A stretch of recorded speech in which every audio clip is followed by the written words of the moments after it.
Welcome to GaryCon Live, broadcasting here live from GaryCon, the original in Lake Geneva, the original home of Dungeons and Dragons. Yes, so good to be back here at GaryCon. So excited, and I'm excited to be the first event on GaryCon Live. I'm Peter Adkison, and we are going to do an Actoroke Slam. We're also being hosted on Gen Con TV. So anybody watching there, hello, hello. So I am your host, Peter Adkison, your dungeon master and your director, and I'll be the editor as well.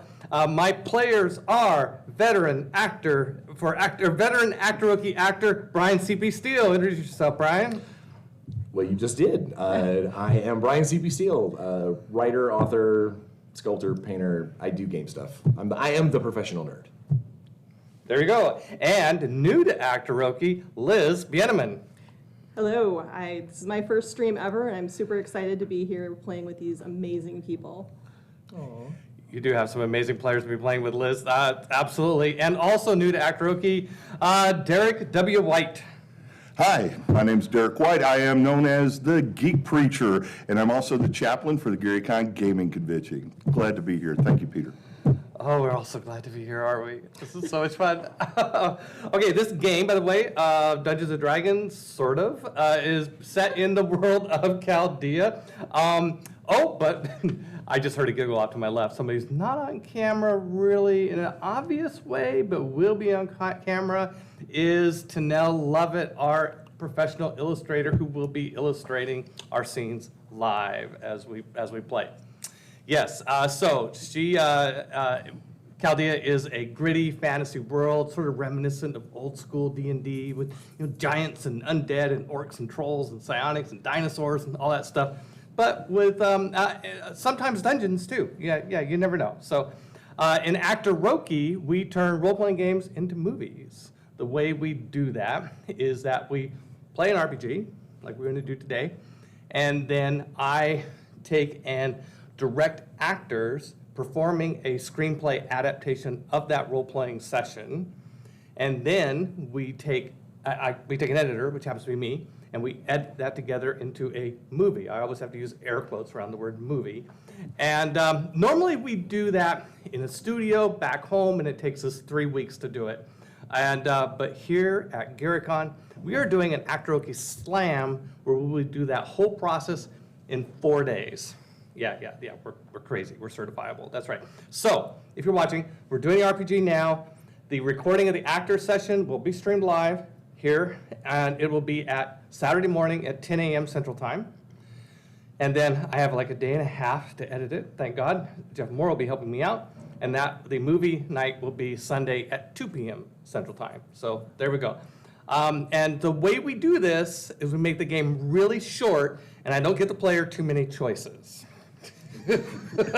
So this thing, you heard the term on rails. This is like on rails with that extra guard in the middle, like I think it was the O-gauge trains that had the extra. Anyway, I'm really going down a hole. All right, so before we jump into it, I will like to remind you, yes, we do have safety tools here. So if you feel like you're disturbed, not in a general sense, but in that moment, if the topic is inappropriate for you, like you would rather do something else than just do this, and let me know, and we'll shift or fade to black or somehow. All right, so the way we do this is we make this to make this whole thing work. We have to go fast and get to it. So let me brief you players. They have not played this game before, so I'm explaining to you and them at the same time. Okay, so you will only have agency during scenes. Okay. So I will narrate to you the setup and the stitching material between scenes, okay? And there will be 3 scenes. So a lot of stuff's already been decided for you.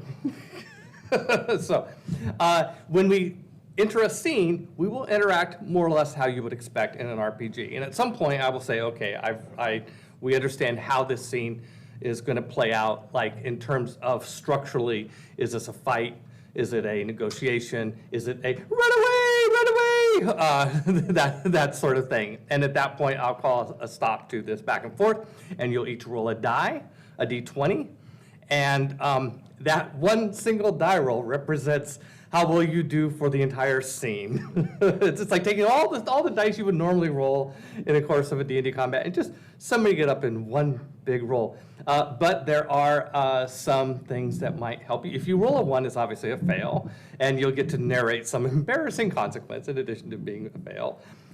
If you roll a 7, it's possible that you will have attracted some help from an Anumian. So let me explain that.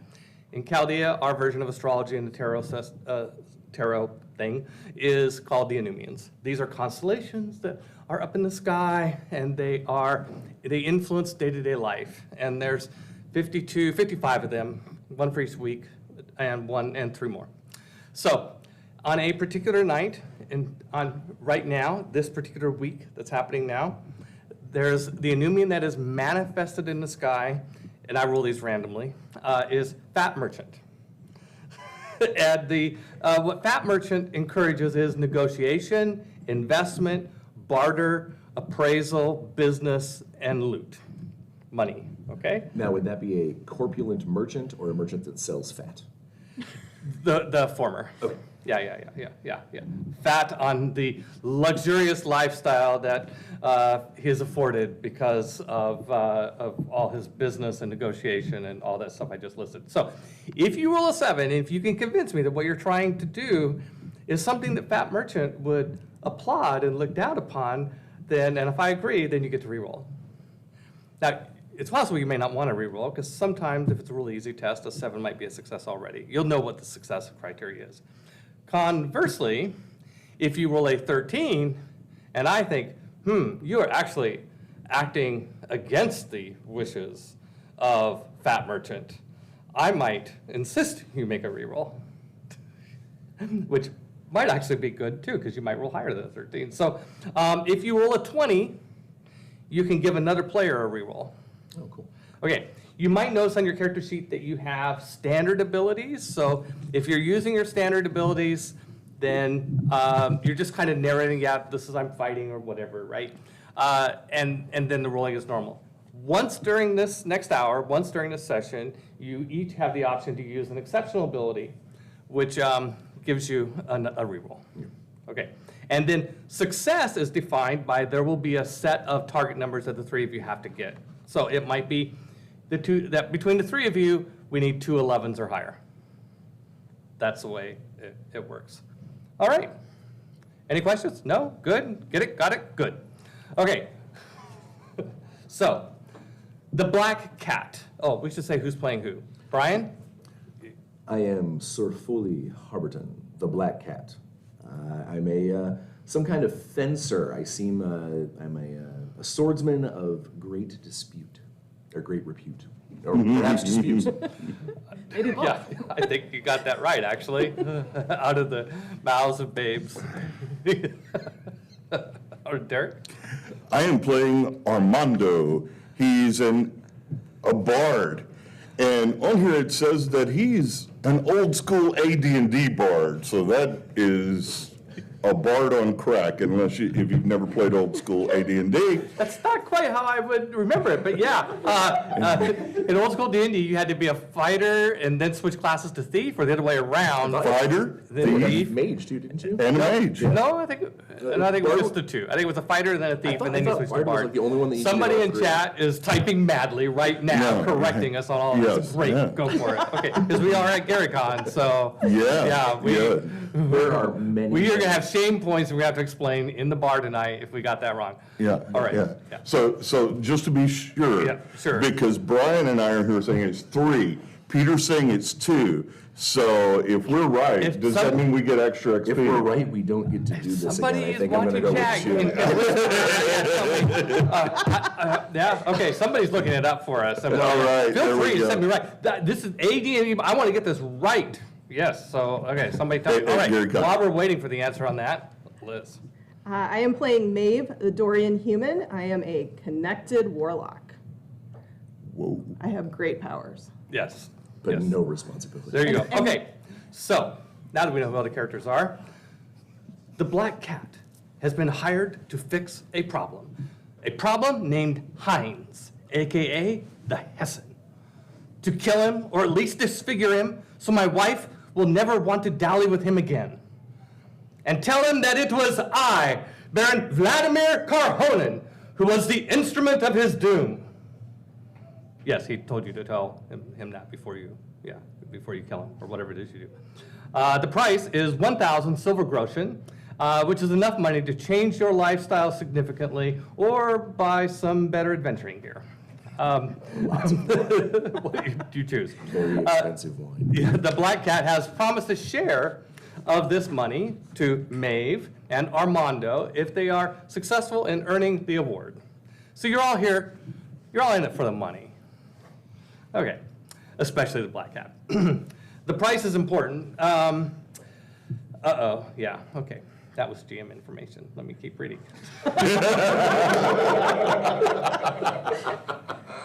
You saw it here first. A little out of practice. All right.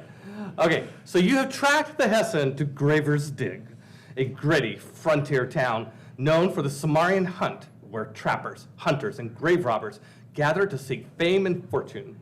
The streets are muddy and the smell of feces permeates the air with the sights and sounds of arguments, drunken brawls, and the admonishments of brave abolitionists decrying the greed, corruption, hedonism, and loss of family values in this lawless, godforsaken port of call.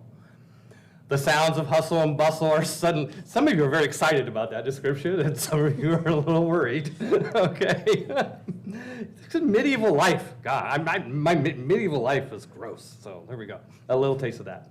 Now, on to something more pleasant. The sounds of hustle and bustle are suddenly interrupted by screams of panic and the sounds of weapons draw and spell conjurations as the entire despicable town is beset upon by terrors from below. Specifically, tunnel terrors by the hundreds. Juvenile tunnel terrors, just to point out, burrowing up through the ground, attacking relentlessly, as if some terror from below had pronounced judgment on this city. Probably several terrors have in years past. Fortunately, these tunnel terrors are juvenile delinquent tunnel terrors engaging in the ritual of survival of the fittest. And that's what they look like, in case you're curious. Only these are a little smaller. All right. You downplayed this a little. Yeah, I hear you. Yeah. Okay, so That's the juvenile. I probably can't frame I don't it wanna see his correctly, mark. but it gives you an idea. Yeah. When you come back to the movie version, you'll see a really nice piece of art illustrating it. That's your incentive to come back. All right. So normally there's a little bit of like role play and stuff like that, but these tunnels, there's none of that. We're just going to cut right to the chase because these tunnel terrors just break up as you're wandering by Linwood Leathercraft. What was the name of that store? Soft goods. Linwood Soft Goods. Full leather craft. Yeah, it is a leathercraft store. So it is they sell leather and stuff like that. It's kind of piqued your interest, and all these tunnel terrors burst up to the ground right in your midst. There are no front lines, no opportunities to assume a fighting formation. It's a no holds barred melee with no quarter asked or given. So we're going to dive right into figuring out how this mechanic works. Okay, so Brian, Yes. roll d20 for me, please. Please call me Sir Foley. Sir Foley. As a sound effect. I love that. What am I rolling? What am I doing? A D20. It's this the one is with just many a sides. straight combat? The die with the most sides. That would be a 14. 14. Okay, and by the way, the success criteria for this is 2 11s or better. So you guys are halfway there. And if you succeed, well, that just means you survived. If you fail, then you end up with a penalty in your next encounter. That's how damage works. If we fail, All the right. game is over. Right. Don't screw up it. Yeah. Okay, so now, Derek, if you would roll a d20 for me, please. Armando. Yes, Armando. Armando says 4. 4? Oh, good. Oh, good. Okay. It's no pressure, Liz, but it's riding on you. Uh-oh. 9? 9. Okay, let's see. No 20s, no 7s. This is currently sitting at a failure option. Okay, so the way we're going to narrate this out is we're going to start with you, Brian, because you actually succeeded. So you're going to give us a strong narrative opening that's going to make it seem like you have this battle in hand because of how you. So what ability are you going to use? Well, I am trained under the undisputed greatest swordsman of Chaldea. Yes, that's true. So I am dancing around using my fancy elven boots. Yep. Pulling a, I don't know if I can use trademark material. There's a movie about little ground things that come up on the ground. Yeah, we'll change it if you do. Oh, okay. That's okay. You can use it. We okay. can't. I'm going to be pulling a Kevin Bacon and jumping around on things that aren't on the ground. Yeah, glorious. Just kind of stabbing down. Fabulous. You're doing great. You're holding up really well. Absolutely. Unfortunately, Trying to focus on all of the ladies in distress. yeah. Okay, you're doing great. Liz, you're not doing so well. Narrate how that is playing out for Well, us. seeing how well Sir Foley is doing, hopping around and taking out the little nastiness, I'm going to use my blinding speed, or attempt to get to a spot well away from the little terrors. Okay, yeah. You're good. Run away! Run away! That's what I heard. Okay, you're trying to run away. We are supposed to be fighting. Unfortunately, it turns out the total terrors are really fast, and you're not getting away. You're just getting over to the side a bit and still fighting total terrors. Okay, Derek, why don't you explain how you just absolutely, really, totally botched it? Well, Armando saw my friend Sir Foley jumping around, moving wonderfully, beautifully, and I was inspired to sing, and I sucked in my breath, and the terror came out of the ground and spewed dirt in my face.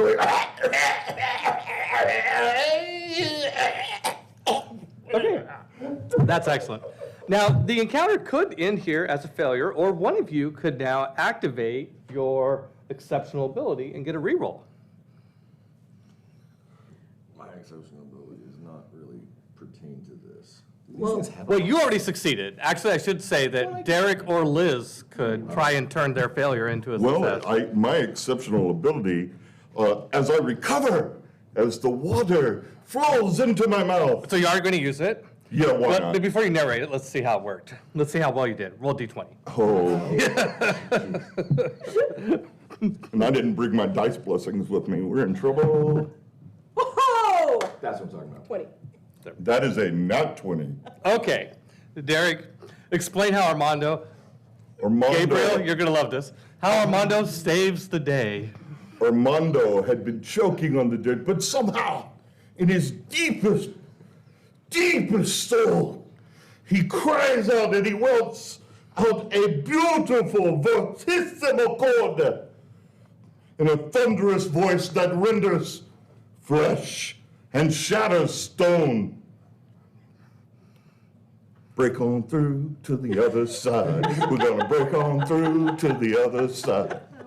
Excellent. Well done. Bravo. Bravo. Can't sing. The tunnel tears are, let's see, burst or whatever. What was it? They rend. Oh, their flesh is rended. Yeah, and they're stone. They don't have stone, but they have flesh. So yeah, they're just rended. They're just like coming apart at the seams, like like a cat who got into the middle of the yarn. Yeah. There we go. All right. Excellent. You survived the first encounter. Barely. But that's okay. I'm getting you to use up your once per game resources, so I'm happy with that. Okay. A couple of days pass after the tunnel terror plague, and you spot the Hessian. At least you think it's the Hessian. He enters Dogs. Dogs is a large tent market stall for Master. Master is an ogre dog breeder who sells the most valuable possessions a hunting party might invest in. No, we're not talking about armor, swords, spell scrolls, or iron rations. We're talking about dogs, hunting dogs, guard dogs, war dogs. Pro tip, if you're ever playing AD&D or any version of D&D, try and get your dungeon master to let you buy a dog. It will be the best money ever spent. Okay, back to the game. So if you are of I'm serious, they're laughing. I am serious. This is a free pro tip that we give these out in Actoroke. Stay tuned. Yeah, okay. Okay, another pro tips. Okay, if you are, no, you're not in a scene yet. You can't do anything until you're in a scene. Okay, if you are of like mind, this is the place to go in Graver's Dig. Yes, okay, so enough of the pro tips. You spot the Hessian entering Dogs and you immediately give chase. passing Unruly, a particularly large and vicious-looking war dog with glowing red eyes who's outside the tent, if on guard. He's chained up with this big chain made of chain metal. After giving Unruly a wide berth, you enter the tent only to find the place in absolute chaos. The cages that all the dogs are kept in have burst open somehow all at once, and all the dogs have turned ravenous and rabid, and are now coming out of the cages, attacking you and attacking Master, apparently, who is indeed a large ogre, or at least part ogre. If you knew ogres real well, you might think he's a little small for an ogre, but anyway, I digress. And so these dogs are all attacking everything in sight, and Master is trying to get them back under control. And since dogs are attacking you, Master yells out, you hurt my dogs, I hurt you. So, how do you want to handle this? You do have options. We have options. Well, so it's already embroiled. Like things are already going. The chaos Yes. is already ensued. Yes. Well, my sneakiness is irrelevant. I try and tiptoes past the chaos. I will. And you can confer as players. I don't mind metagaming. I have jerky for rations. Oh, that's great. I think that might be a distraction for dogs. I am well loved by all. Oh. So if you throw the jerky to me, I might be able to maybe get them all to, I don't know, sing and dance. Like we have like some kind of like row of I'm kidding, Dog I have chorus no idea. line? No, I really I don't want to stab them because the ogre will beat me. Yeah, no, I don't want to stab them either. So they are attacking you. So if you think in D&D terms, like what might you do in a melee round if somebody was attacking you but you didn't really want to attack them back? We're in a tent, correct? Yes. Can we just bring the tent down on the dogs? Oh, that I mean, it would bring it down on us too. Fair. But then we can sneak out of the tent. I think that's a great idea as I'm backing out of the tent already. Excellent, mate. You ran away the first time. Stage left. Yeah. Okay, so I'll help you. The term I was looking for was fight defensively. Like in D&D, you can like take actions to, in addition to trying to take down the tent. Wow, let me rearrange the consonants in that sentence. In addition to trying to take down the tent, that was surprisingly hard. You can fight defensively while you're doing that, or you can fight. You have to fight in some way, but you can withhold your attacks if that's Maybe a lot of nose bobs. Yes, just strictly non-lethal like- damage. Yeah. That's another option, right? Okay, and you see Master grabbing, like he grabs a bone and he's like yelling like with this bone, he's like Surly, Surly, and Surly, he's looking at one of the dogs in particular, and Surly doesn't seem to care, and so he grabs another bone, Broke Tooth, and Broke Tooth doesn't seem to care, and the dogs, and he's doing the same thing. He is trying to fight somewhat. Defensively, he's trying to not get hurt by the dogs without hurting them back in a serious way, like non-lethal damage. That's a great. Okay, so now that I understand the nature of how you're going to do, you know what comes next. Roll the dice, please. And in this particular case, you need an 11 and a 16. Oh, okay. Okay. I'm gonna, while I'm doing the bopping on the nose and everything, I'm going to chastise Master a little bit and let him know Make the die rolls first, and then I will have you narrate based on the die rolls. that'll be a 10. Oh, 10. Not quite. Yep, okay. Derek. 2. All right, Liz. 8. Oh, we get bit by so many 8. dogs. Oh, wow. This is not good. Okay, yes. I don't know where to start. Okay, so we're going to start with I'm just going to go down the row here Yeah. because, so Brian, narrate how this is going and which of your standard abilities you're using. I'm using my, Yeah, we'll try and do because I'm trying to sneak out of the tent while we're knocking things over. I'm going to use my magical elven boots that specifically, not even guard dogs, can hear my stealthy approach. I'm hoping that works in reverse as well. Okay, using your elven boots to try. Yeah, it turns out the dogs can't hear you. That's true. They can't even hear each other, but they could see you just fine. And there you are. I am going to yell at Master and be like, this is what you get for having dogs that have red glowing eyes. Okay, usually it's only Unruly that has the red glowing eyes. All right, Derek. Well, I was going to use my magical singing sword to boop one of the dogs on the nose, but it appears that went badly. Yeah. So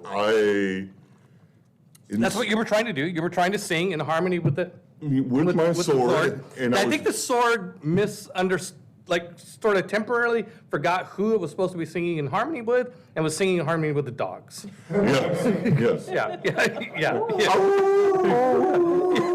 And pretty We're soon, singing in the. I think pretty soon you were kind of singing in harmony with the dogs as well. Yeah. Yes, Yeah, perfect. Yeah. Okay. Mondo, you're helping them. Liz. I command the mystical powers of the universe to try to bring this tent down, moving the earth, bringing down the tent. It's a little hard to do that when dogs are chewing your heels.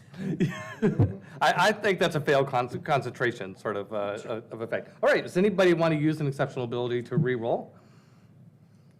The challenge here is that you haven't met either of the requirements. If one of you succeeds at doing the exceptional roll, you still won't have won the encounter because you need an 11 plus and a 16 plus, and we don't have either of those numbers yet. So you would have to burn through both, or you can just take the negative adjustments that will come later.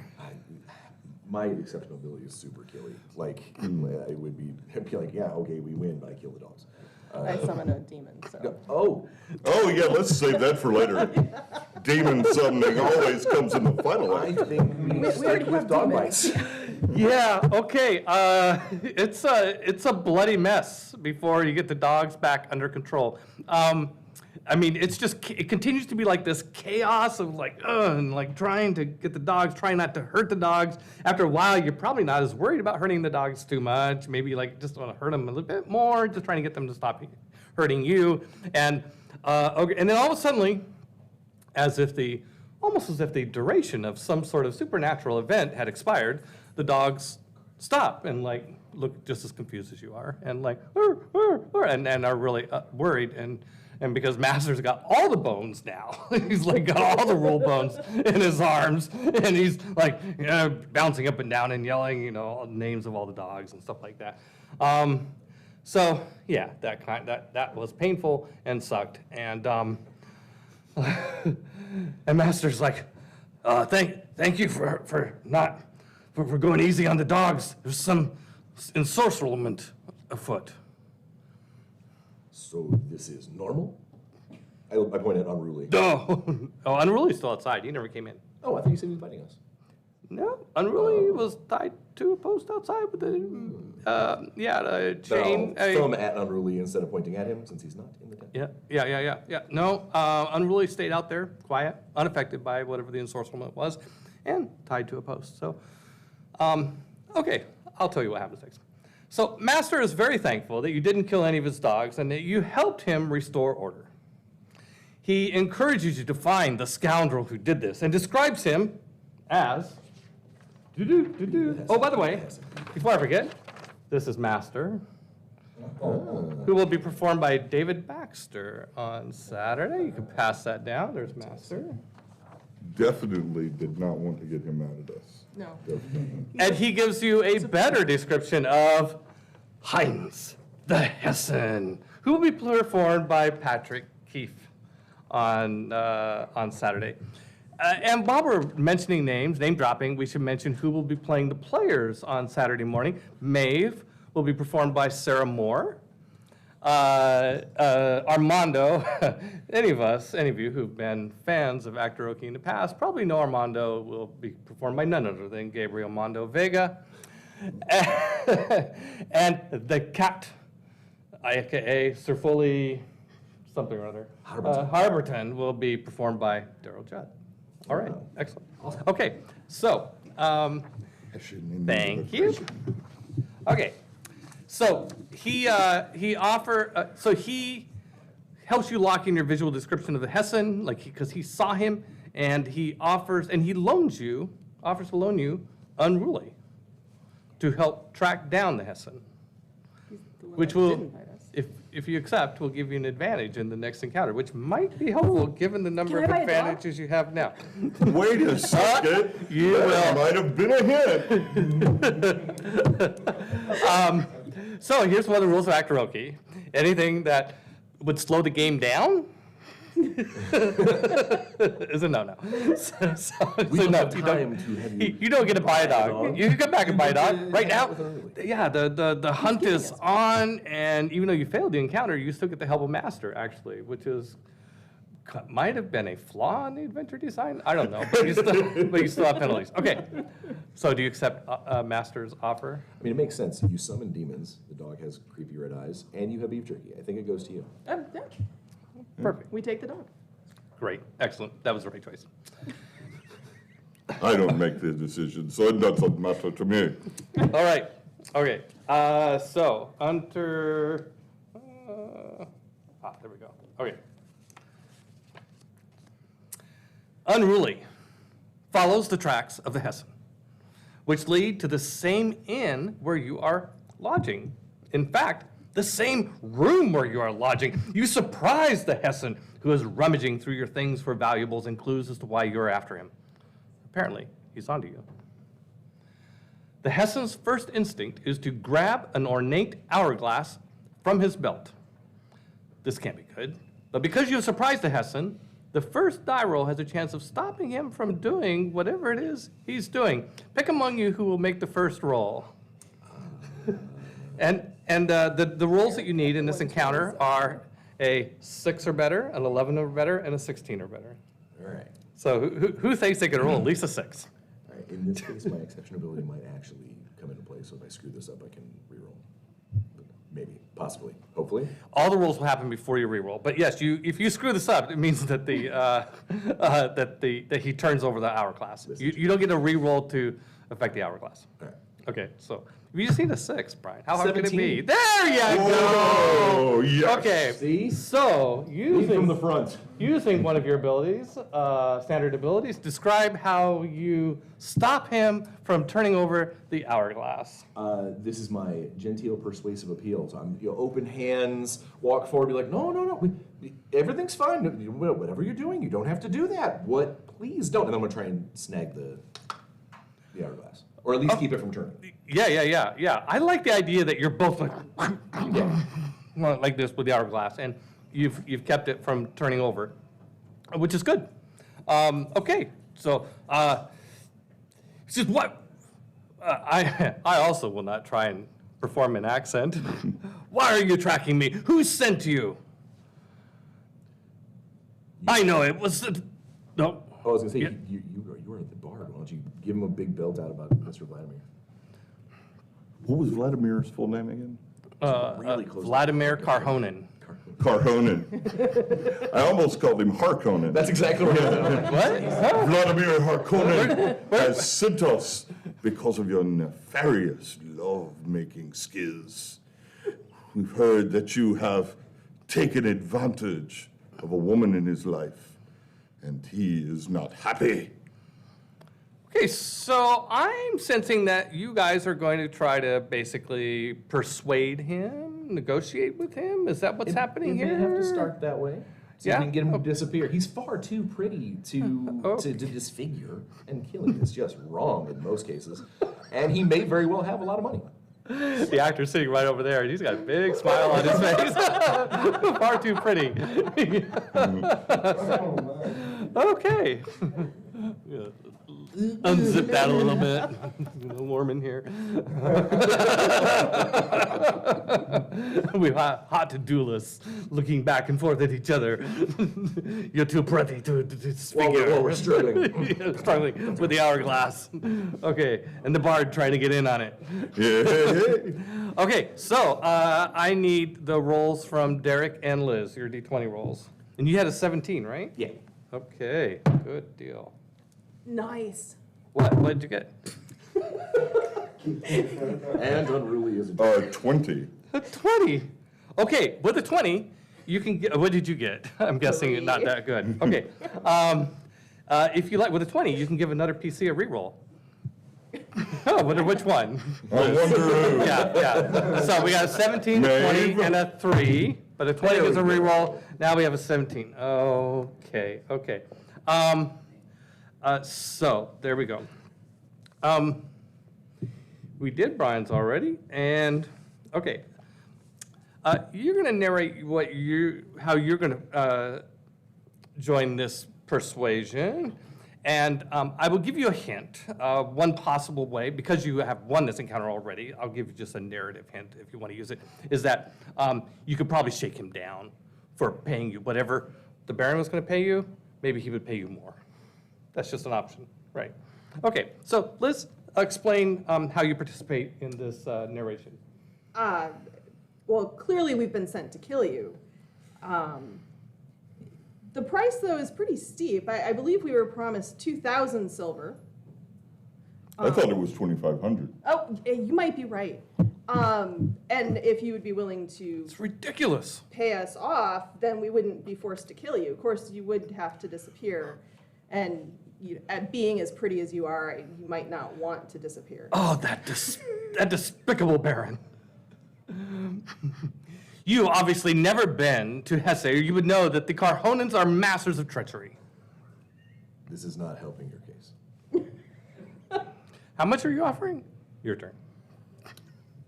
Well, we were told 2,500, but your beauty has swayed us, I believe. In fact, your beauty and your lovemaking skills have impressed us all. So we'll take 2,000 silver florins. Let me get this straight. You're going to shake him down and ask him to pay less than what the Baron paid? Okay. Well, Okay. the Baron only offered us 1,000. Obviously, our Very good. Fair enough. Okay. Obviously, our Fair enough. I also was confused. No, by the view Baron of offered us Hessen. 1,000. Yeah. We told him the Baron offered us 2,500. I see. And I am Right. lying Okay. to him and telling him his beauty has swayed us to knock off 500 silver. Okay. I'm a little bit short on cash. Could I interest you in magic? I have 2 magic items. You could pick between them. Both of them are worth far more than a mere 2,500 silver groschens. Goodness. Then he has the hourglass, Both.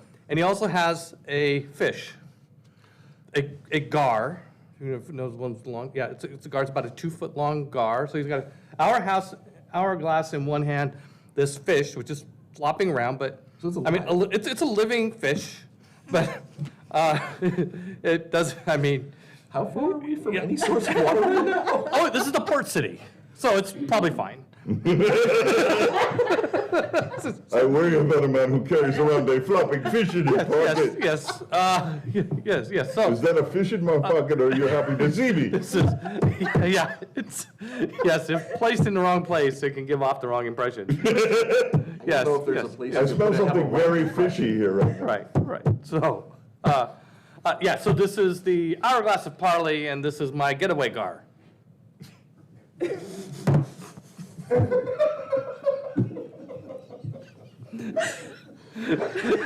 Oh, that's great. You saw the effects of it back in Dogs. Okay. Yes. That's fantastic. Okay, make a choice. Well, if we kill you, we could take both. So we let you live. Far too pretty for that. But we are adventurers. We are gravers of some. Some honor, yeah. Respectful. What is convenient. Yeah, we want honor. Yeah, and yeah, things. of We course don't want you people do. to talk bad about. Yeah, We're not gonna that's steal a man's fish. Yeah. You can't even say that. Give him that a fish. Yeah. He eats for a day. I'll like kind of finish the poll on the. I'll finish the hourglass. poll on the hourglass. Excellent. All right. Now that we've taken this, what does it do? When you activate it, it creates chaos in wherever you're at, so you can get away. Oh, Yeah. So in the final edit, you'll see a picture, Wait. an illustration of Heinz running out the back of the tent of Master as all the dogs go crazy. so the fish does that, or the? The fish. Okay, what does the hourglass do? The hourglass forces a parlay. Oh, I almost want. Yeah. Part of me wants the fish.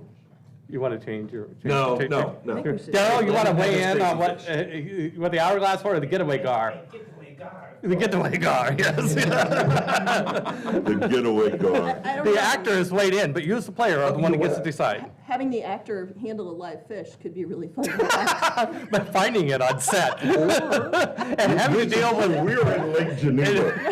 Or we would require. them to- Okay, thank you very much. All right, ladies and gentlemen, this was Actoroke RPG. Oh, and there is we do have the illustration of the getaway gar in action. Can you put that to camera, just in case somebody missed it earlier? Yep, all right. So good.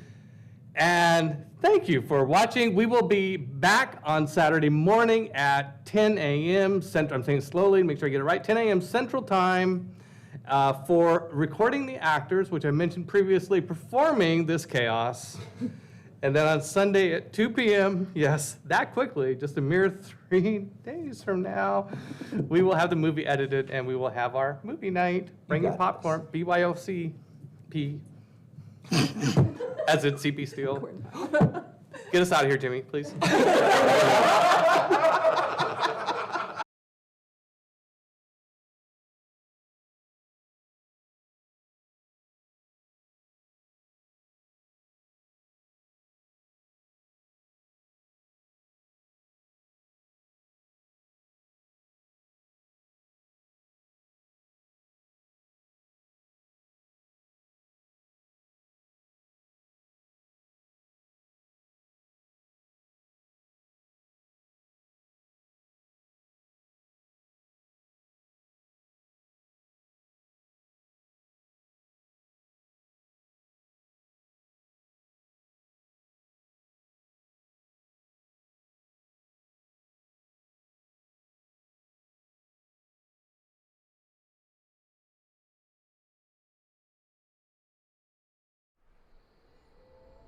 Waterdeep, the city of splendors, is peaceful at night. Old friends gather at the yawning portal and share stories about the threats to our city. Threats that never sleep. Waterdeep needs warriors. My name is Laeral Silverhand. I've summoned the greatest heroes in Faerun, the Warriors of Waterdeep.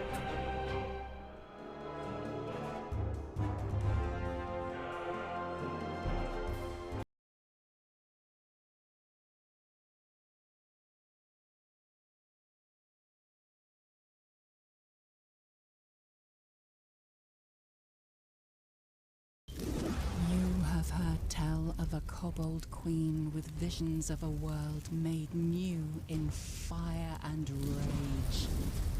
Driven by prophecy, she has filled her followers with the raging passion of her cause. Now, you step forth into her burning realm. Dark shapes move among the rising embers. Thick-skinned beasts belch gouts of fire. It's an ambush! Roll for initiative. Battle is about to commence. Epic encounters. Turn your RPG up to 11.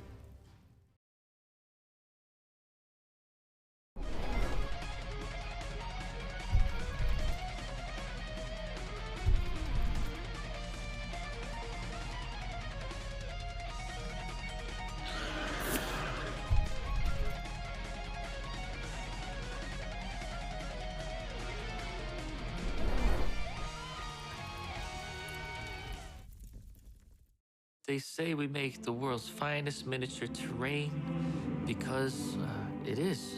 It's the best. We just make it the best we can, and then everything else follows. At Dwarven Forge, we make all the stuff that we would have wanted when we were younger and gaming and playing on graph paper and having to imagine everything. We make worlds, really, storyscapes that you can like insert yourself into and just sort of finish the picture. Like you can sort of take it from there. Our design process starts with, we figure out a theme, what are we doing? Then I go and I draw a whole bunch of different sketches for, these are the sorts of pieces that would work. I use foam to quickly and cheaply create a three-dimensional representation of the sketch. Then I go back to the team and say, okay, here it is, this is the collection, these 12 pieces are gonna make our, whatever this new thing is. And sort of go back and forth, collaborate on that until we've kind of settled on, okay, these are probably the pieces that'll be. And so they get a foam mock-up, a block, and we sort of talk through, okay, this piece is supposed to accomplish this. It's supposed to feel dangerous or unstable or really strong. And it's sculpted with a story behind it, with thought and attention both to the real world and how the real world may have been affected by fantastical forces that live in the fantasy worlds we are building. We do everything traditionally. We're not taking the same brick and duplicating it 1,000 times. There's character in every single one that we do. I don't ever want to feel like I'm just rubber stamping one thing after another. So even if I've done 40 rocks, the 41st rock is going to be a little different somehow. If we're sculpting a bridge, we're sculpting scratches under it. We know they're going to last forever. And it's always fun to hide little bits that you're not going to notice the first time you're looking at them. We put personality into everything, and we have fun doing it. So I think that shows. It's so fun for us to know that there's value in looking at our pieces over and over again. They've thought of everything. They have built in details that you might never even find, but we made them just in case you might. One of the things that we're really proud of is that we offer pieces completely hand-painted, so you can just pop them out of the box and get right to gaming. We like to make things look real, like they're in the real world, but also a little bit fantastical, a little bit saturated. A lot of times it can get muddy if you make it look realistic. One of the most important things for me when painting is to make the shapes that the sculptor has already worked so hard on very clear and pick them out so that they'll read from the tabletop across a large build and expansive area. The hardest part of making a paint scheme is making it simple enough for the factory to reproduce while still looking awesome. So it's not just enough for our pieces to be beautiful, they also have to be as cool as possible. After I mold and cast some of the pieces, I make them come alive. I like to look at a piece and see if I can make it more than just a plain piece. The features I like to put in pieces are stuff such as LEDs, magnets, or pull accessories. The most difficult thing to embed in a piece will probably be a more complicated LED function, such as one that has 2 modes or has many LEDs in specific places. It's fun. It's just, I feel like a mad scientist. The end result is worth the effort. When they pick up the piece, I want them to feel, oh, wow, this is serious quality. And I look at the details, and oh, wow, look at those cool, loving details. And I want it to feel human, The anticipation of opening a new box of Dwarvenite is, you just can't wait to start playing with it, putting up builds and finding new ways to use it. When people get this stuff, it's, their faces light up, and we see the photos and the videos and the things, and it's just, it's magic. And it's not just, oh, here it is, and that's it. They have to create with them. So they make it their own in a way, because once they take it, oh, what can I do with this piece? This piece is speaking to me. It's telling me I should do this with it. And they get creative. They make their own layouts, and it's fun. That's why I say the world's finest terrain, because we do work hard at it, and we have a lot of creative, intelligent people that are always thinking to see how can we make everything better. The creative ferment, it's just like being in a magical cauldron where everything is bubbling and boiling over, and you never know what's going to pop to the surface next. I'm incredibly proud of what we've created and the group that we've done it with. And the joy that it brings all these backers is there's nothing better. Dwarven Forge has managed to create a beautiful community, and being a small company, we have the freedom and the time to really connect with people on a personal level because we care as much as our fans do. It's magic, and we're giving them a little bit of magic, a little bit of our blood, a little bit of our sweat, a little bit of our tears, a little, all of it right there in those pieces. We want them to sit down, share these stories together, create these memories, and have our stuff be the catalyst. We care about all these little details so intensely. That's what makes us special. That's what makes us Dwarven Forge.